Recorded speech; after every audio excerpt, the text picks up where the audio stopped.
नमस्कार, सुबह के 10 बजने वाले हैं, वक्त है अपना बिहार का और मैं हूं आपके साथ विभा उपाध्याय। बीजेपी संयुक्त मोर्चा के 2 दिवसीय कार्यक्रम के दौरान आज पटना में प्रभात फेरी निकाली गई। बीजेपी अध्यक्ष जेपी नड्डा ने बीजेपी का झंडा दिखाकर इस प्रभात फेरी की शुरुआत की।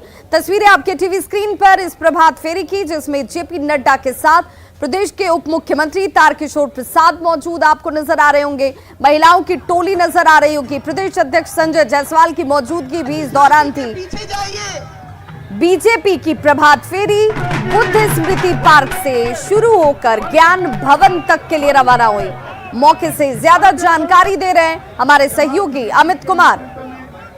संयुक्त मोर्चा के सातों जो मोर्चा है उसको लेकर के पटना में प्रभात फेरी निकाली गई है। चलिए आगे देख सकते हैं कि उप मुख्यमंत्री तारकिशोर प्रसाद जो हैं, इसके साथ साथ प्रदेश अध्यक्ष जो है संजय जायसवाल, इन्होंने शुरुआत की है और तमाम जो मोर्चा है वो अपने अपने परिधान में अपना जो नृत्य है, अपनी कला है, उसकी छटा बिखेरते हुए ये प्रभात फेरी जो है वो आगे चली है।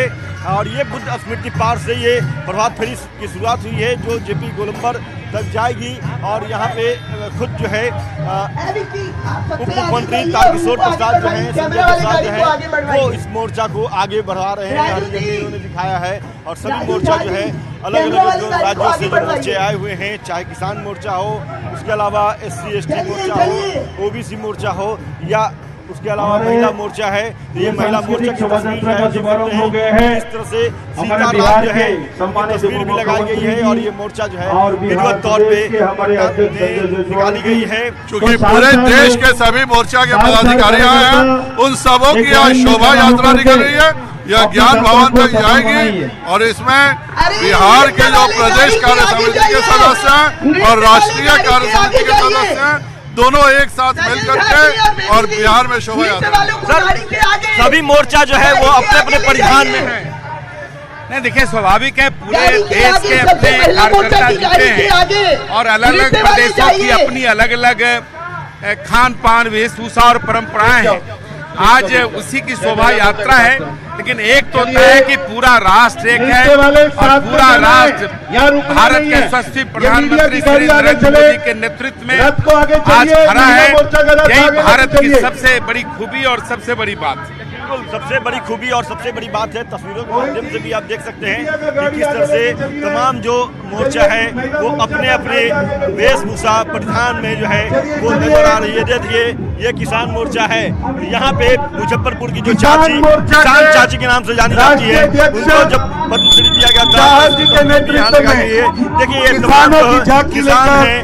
किसान अपने हल, लाठी, कुदाल, खंती, तमाम चीज़ों को लेकर के ये आगे बढ़ रहे हैं। इस तरह से तमाम मोर्चा जो है, यहाँ देखिए बैल भी लाया गया है, बैलगाड़ी भी है और इसके जरिए जो है यहाँ पे मोर्चा की तस्वीर जो है वो पेश की जा रही है। और ये तमाम जो मोर्चा जो है वो इसी तरीके से अपने वेशभूषा, अपने रंग में रंगा नजर आ रहा है। देखिए, ये किसान मोर्चा के सदस्य हैं जो सीधे तौर पे बैलगाड़ी पे सवार होकर के अपनी मोर्चा की तस्वीर को पटना में इसकी छटा जो है बिखेर रहे हैं। कैमरा पर्सन मनीष सुनेजा के साथ अमित कुमार, न्यूज़ 18 पटना। तो बीजेपी के संयुक्त मोर्चा की कार्यकारिणी की बैठक में बीजेपी अध्यक्ष जेपी नड्डा ने पार्टी नेताओं और कार्यकर्ताओं को विजय का मंत्र दिया। जेपी नड्डा ने राजनीति में परिवारवाद के खिलाफ पार्टी कार्यकर्ताओं से अभियान चलाने की बात कही है, क्योंकि परिवारवाद देश को खोखला कर रहा है, तो परिवारवाद के खिलाफ अभियान चलाइए। वहीं देश की सेहत को दीमक की तरह चाट रहे भ्रष्टाचार के खिलाफ भी अभियान चलाने की बात कही गई। बीजेपी के इस बयान से भ्रष्टाचार के खिलाफ लड़ाई में जुटी जांच एजेंसियों का मनोबल बढ़ेगा। तुष्टीकरण भी देश के विकास की राह में एक बड़ी समस्या है। नेताओं ने तुष्टीकरण के खिलाफ अभियान चलाने की बात इस दौरान कही और ये वो तमाम बयान जिन बयानों के जरिए कार्यकर्ताओं को एक मंत्र देने की कोशिश की जा रही है। प्रधानमंत्री नरेंद्र मोदी के मंत्र सबका साथ सबका विकास की बात पर जोर दिया गया। बीजेपी के विजय मंत्र में जो सबसे बड़ी बात शामिल है वो है सिद्धांत की। कार्यकारिणी की बैठक में जेपी नड्डा ने पार्टी के सिद्धांतों के साथ कोई समझौता नहीं करने का एक बड़ा संदेश दिया है। तो वहीं हर जीत का श्रेय कार्यकर्ताओं को दिया गया। कार्यकर्ताओं की बदौलत ही बीजेपी के विजय का अभियान जो है वो जारी रहेगा, इस पर जोर दिया गया। पार्टी उनकी अनदेखी नहीं कर सकती है। पार्टी ने देशभक्ति की अलख के साथ आगे बढ़ाने का ऐलान भी किया। हर घर तिरंगा अभियान के तहत बीजेपी ने 20 करोड़ घरों में तिरंगा झंडा फहराने की बात कही है। वहीं पार्टी ने राष्ट्र विरोधी ताकतों के खिलाफ अभियान चलाने की बात पर जोर दिया। हाल के दिनों में जिस तरह से देश विरोधी ताकतों का भंडाफोड़ हुआ है, उनसे देश के लोगों को अलर्ट रहने की जरूरत है।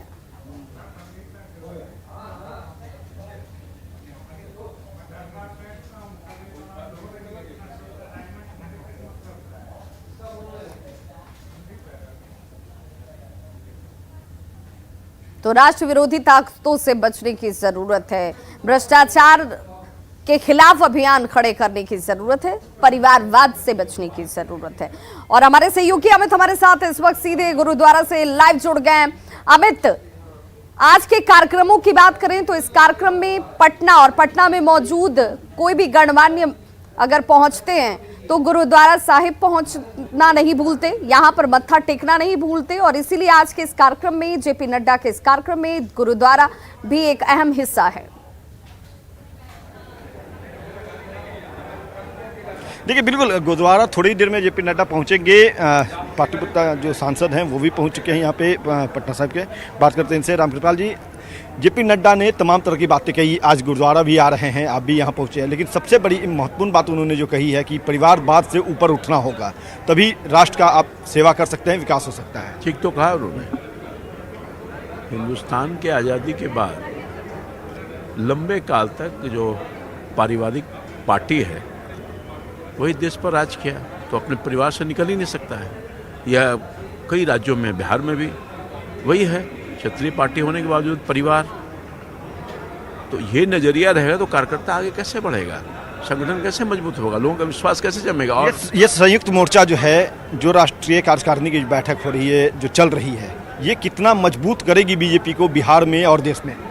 देश में मजबूत है, विश्व की सबसे बड़ी पार्टी है, कई राज्यों में हमारी सरकार है, केंद्र में लगातार हम सरकार में, चूँकि यशस्वी प्रधानमंत्री, लोकप्रिय, जनप्रिय, विश्व के नेता आदरणीय श्री नरेंद्र मोदी जी के नेतृत्व में 2014 के बाद जो कार्य प्रारंभ हुआ है सबके हित के लिए, आम जन के हित के लिए, सभी के लिए, और देश की उन्नति और जो तरक्की हुई है, दुनिया में नाम रोशन हुआ है, सब लोगों का आस्था और विश्वास जीता है माननीय प्रधानमंत्री जी ने और भारतीय जनता पार्टी ने। और इसीलिए बार बार सरकार बन रही है और आगे भी कोई विकल्प ही नहीं है। मोदी जी के प्रति जो आकर्षण है वो रोज बढ़ रहा है, घट नहीं रहा है। नहीं तो क्या माना जाए कि 2025 का चुनाव होगा, लोकसभा का जो 2024 का चुनाव होगा, वो बैसाखी पे नहीं बिहार में लड़ेगी बीजेपी, इंडिपेंडेंट अपने बल पे, अपने दम पे लड़ेगी? ऐसा कैसे कर रहे हैं? अब तो हम एलआई पार्टनर है, वो तो हमारा नेतृत्व तय करेगा और हम तो एलआई हैं अभी। नहीं, जो मंत्र दे रहे हैं जेपी नड्डा, तो उसका कहीं निचोड़ मतलब नहीं निकाला जाए। आने वाले वक्त में हमारा नेतृत्व देखेगा उसको, और निश्चित तौर पर अभी तो हम साथ में हैं। अभी 2024-2025 बिहार में हम लोग एनडीए हैं, और एनडीए ही पिछले बार चुनाव लड़ी थी और भविष्य में एनडीए ही है। नहीं, ये मंत्र जो जेपी नड्डा का है, दिया हुआ कल जो उन्होंने दिया है, चाहे वो पूरे देश के लिए है, लेकिन कार्यकर्ताओं में उत्साह है, उत्साह आप में भी दिख रहा है। हाँ बिल्कुल, सब लोगों में उत्साह है। आपने कल देखा ना, माननीय राष्ट्रीय अध्यक्ष श्री जेपी नड्डा जी का जो तो यहाँ पर स्वागत हुआ, रामकृपाल यादव को आप सुन रहे थे। और बिल्कुल सीधे तौर पर अमित, रामकृपाल यादव भी इस बात पर ही जोर दे रहे हैं कि कोई खुलकर ये नहीं कहना चाहता है कि 2025 के लिए बीजेपी अपने लिए अलग वजूद, अपने दम पर खड़े होने की तरह इस पूरे बैठक को देख रही है, आगे लेकर चलने की कोशिश की जा रही है। लेकिन इस बात पर जरूर जोर दिया जा रहा है कि बीजेपी मजबूत है और इसे और ज्यादा मजबूत करने के लिए ये बैठक बेहद महत्वपूर्ण रहने वाली है। बहुत बहुत शुक्रिया अमित इस तमाम जानकारी के लिए आपका। और कल बीजेपी राष्ट्रीय कार्यकारिणी की बैठक में नेताओं को कई नए टास्क दिए गए हैं। बीजेपी की इस बैठक में 750 बीजेपी के नेता बिहार पहुंचे हैं और बैठक के बाद बीजेपी की प्रेस कॉन्फ्रेंस में पार्टी के राष्ट्रीय महामंत्री ने कहा कि अध्यक्ष ने देश भर में हो रहे तुष्टीकरण की राजनीति के खिलाफ मुहिम चलाने की बात के साथ ही आजादी के 75वें वर्षगांठ पर 20 करोड़ घरों पर तिरंगा लहराने का संकल्प लिया है। आज 75 साल हो गए हैं हमको इंडिपेंडेंस मिले हुए, तो हमारे पार्टी ने ये हर घर तिरंगा का कार्यक्रम बहुत प्रतिष्ठात्मक रूप से हमने लिए हैं। यानी कि पूरे देश में लगभग 20 करोड़ घरों पर हमारा तिरंगा लहराए। इसके लिए हमारे पार्टी के हर एक कार्यकर्ता अब समर्पित भाव से काम करने में अब जुड़े हुए हैं। ये हमारी भारतीय जनता पार्टी परिवारवाद, भ्रष्टाचार और तुष्टीकरण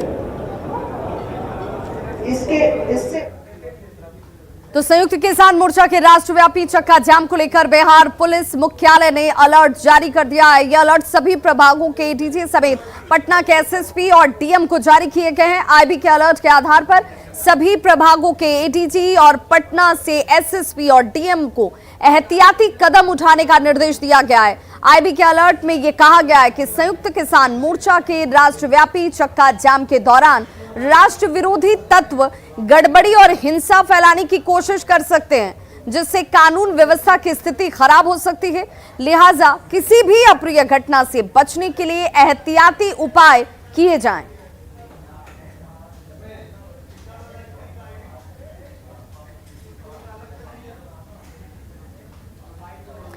तो वहीं आईबी अलर्ट पर डिप्टी सीएम तारकिशोर प्रसाद ने कहा है कि पुलिस असामाजिक तत्वों से लगातार निपटती रही है और आगे भी सख्ती से इनसे निपटा जाएगा। वो चुस्त है और आपने देखा ही है कि किस प्रकार से बिहार की पुलिस ने केंद्र सरकार के जो जांच एजेंसियां उसके साथ इस तरह के कारनामों को ध्वस्त किया है और इस तरह की कोई संभावना होगी तो मजबूती से जो हमारा पुलिसिंग है वो उसको मजबूती से रोकेगी। और बिहार के कई जिलों में भूकंप के हल्के झटके आज सुबह महसूस किए गए, जिनमें किशनगंज समेत सीमांचल एरिया के कई जगहों पर धरती हिल गई। नेशनल सेंटर फॉर सिस्मोलॉजी के मुताबिक सुबह 7:58 पर भूकंप के झटके महसूस किए जाते हैं। आपके टीवी स्क्रीन पर ये 5 जिलों की तस्वीर, जहां पर रिएक्टर स्केल पर इसकी तीव्रता 5.5 मापी गई। भूकंप का केंद्र बिंदु नेपाल के काठमांडू में था। हालांकि इसकी तीव्रता कम थी और इस वजह से हल्के झटके ही महसूस हुए। किशनगंज, दरभंगा, बेगूसराय, कटिहार और लखीसराय की ये तस्वीर, जहां पर करीब जमीन के अंदर 10 किलोमीटर तक हलचल। काठमांडू में जब इसका केंद्र बिंदु पता चलता है तो 10 किलोमीटर अंदर तक इसकी हलचल महसूस की गई। हालांकि अभी तक किसी भी तरह के नुकसान की कोई खबर नहीं है। वहीं बड़ी खबर सुपौल से आ रही है, जहां पर 3 लोगों की मौत हो गई है। स्कॉर्पियो और बाइक के बीच जोरदार टक्कर की वजह से यह हादसा हुआ। विशनपुर NH 106 पर हादसे में एक ही परिवार के 3 लोगों की दर्दनाक मौत हो गई है। चिल्का पट्टी के रहने वाले ये तीनों मृतक बताए जा रहे हैं। एक ही परिवार के 3 लोगों की मौत के बाद परिवार में मातम का माहौल है। विशनपुर NH 106 पर यह जोरदार हादसा हुआ।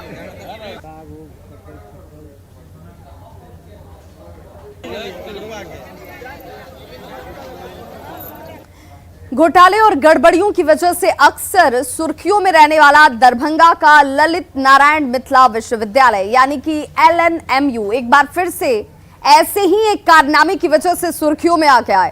ताजा मामला बेगूसराय के MRGD कॉलेज का है, जिसके एक छात्र को LNMU ने 100 में 150 अंक दे दिए, लेकिन उस छात्र को 150 अंक मिलने के बाद भी ये छात्र फेल हो जाता है। छात्र का नाम अनमोल कुमार है और ये आपके सामने वो अंक प्रति, जिसमें 100 नंबर के ही पेपर में 150 नंबर दे दिए जाते हैं और इसके बाद भी छात्र फेल हो जाता है। स्नातक तृतीय पार्ट का ये स्टूडेंट, और वहां पर रिजल्ट में छात्र को फेल घोषित कर दिया जाता है। LNMU की करतूत यहीं पर खत्म नहीं होती है।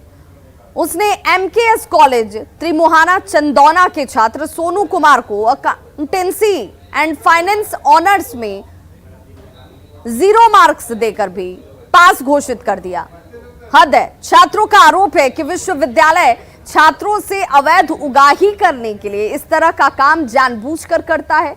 इससे विश्वविद्यालय बदनाम हो रहा है। ये विश्वविद्यालय कैसे कहा जाए, ये भी सवाल अब लोगों के जहन में उठना शुरू हो गया है। लेकिन इससे छात्रों का भविष्य चौपट हो रहा है। विश्वविद्यालय को कोई लेना देना ही नहीं है। के वीसी के द्वारा छात्र छात्राओं के साथ भद्दा मजाक किया जा रहा है। आप देखिए, एक मामला नहीं है, मामला अनेकों मामला है। जो पार्ट 1 का रिजल्ट निकला है, जो बच्चा का 0 पॉइंट नंबर है उसको भी पास कर दिया है।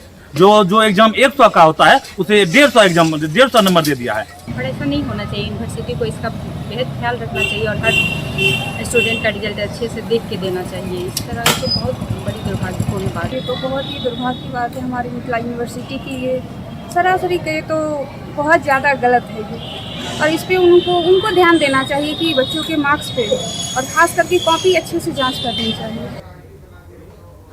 बाढ़ अनुमंडल के हाथीदह में केंद्रीय जल आयोग की टीम ने लोगों से गंगा के किनारे नहीं जाने की अपील की। आयोग के मुताबिक गंगा का पानी हर घंटे 1 सेंटीमीटर बढ़ रहा है। साथ ही गंगा के पानी में मटैलापन भी है और यही वजह है कि लोगों को इसकी गहराई का अंदाजा नहीं लग रहा है।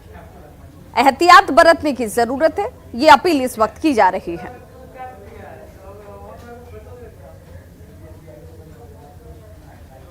गंगा का जल स्तर लगातार वृद्धि हो रही है। घंटा में 1 सेंटीमीटर पानी की वृद्धि हो रही है। इससे लोगों से आग्रह है कि मतलब नदी के किनारे से दूर रहें और नहाने में भी सावधानी बरतें। बिहार के अस्पतालों की स्थिति अभी सुधरने का नाम ही नहीं ले रही है।